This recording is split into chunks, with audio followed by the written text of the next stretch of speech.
Dans cette vidéo, dans le cadre de l'étude des fonctions exponentielles de base A, nous allons étudier les propriétés algébriques de ces fonctions exponentielles et nous allons voir une application notamment au calcul de taux moyen.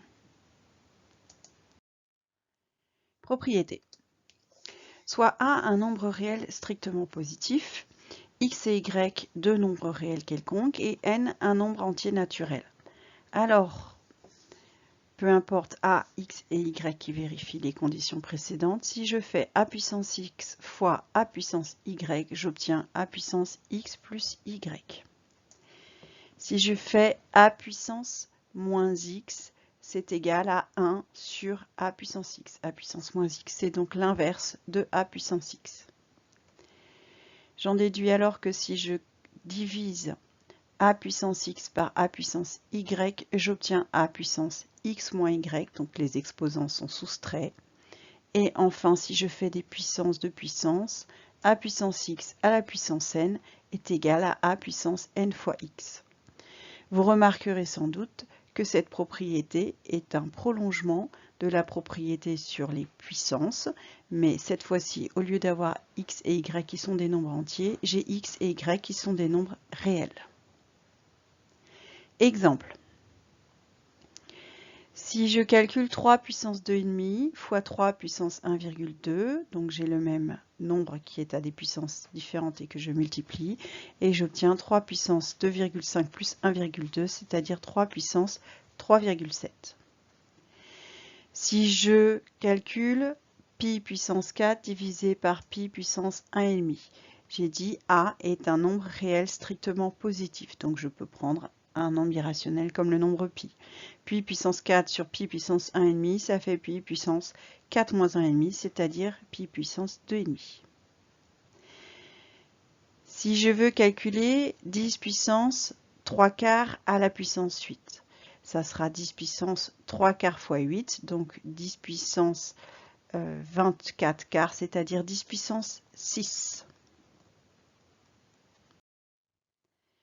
Une conséquence de cette propriété, c'est que si je prends le cas où x est égal à 1 sur n, où n est un nombre entier naturel non nul, alors a puissance 1 sur n à la puissance n, c'est égal à a puissance n sur n, c'est-à-dire a puissance 1, c'est-à-dire a. Donc la puissance 1 sur n, c'est, on appellera cela la racine énième du nombre a. Notamment, racine carrée de a, ça s'écrit aussi a puissance 1 demi.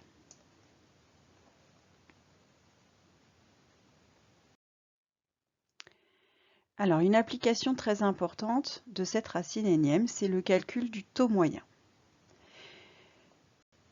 Voyons sur un exemple. En France, l'indice de production pour l'ensemble de l'industrie était de 102,9 en août 2019 et de 96,3 en août 2020. Première question, quel est le taux d'évolution global de la production industrielle entre août 2019 et août 2020?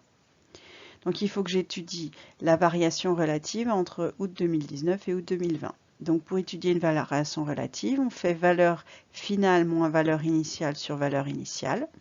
Donc ce qui me donne la valeur en 2020 moins la valeur en 2019 divisé par la valeur 2019.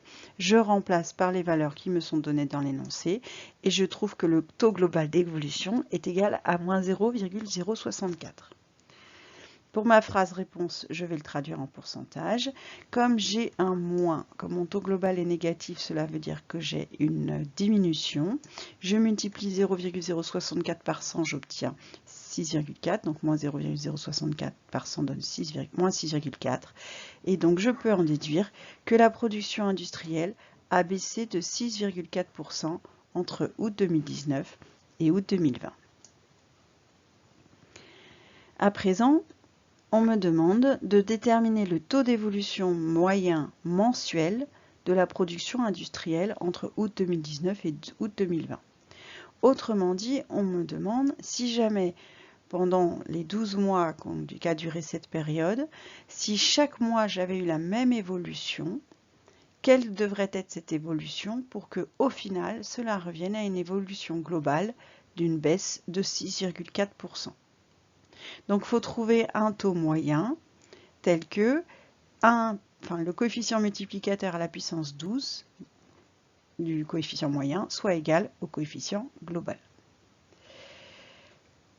Alors, je vais commencer déjà par déterminer le coefficient multiplicateur global. La définition, c'est coefficient multiplicateur, c'est 1 plus taux. Donc ça fera 1 moins 0,064. Ensuite, le coefficient multiplicateur moyen. La formule, c'est coefficient moyen, c'est coefficient global à la puissance 1 sur nombre d'évolutions. Donc le coefficient moyen, c'est coefficient global puissance 1 sur 12, puisque je suis sur une période de 12 mois. Donc cette formule-là, elle est à connaître. Ensuite, je fais l'application numérique. Pour avoir le taux moyen, je vais faire coefficient moins 1, coefficient multiplicateur moins 1. Donc 1 moins 0,064 puissance 1 sur 12 moins 1. Ce qui me donne moins 0,0055.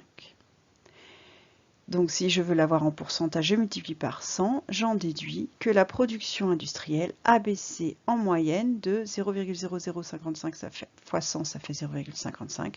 Donc elle a baissé en moyenne de 0,55% par mois entre août 2019 et août 2020.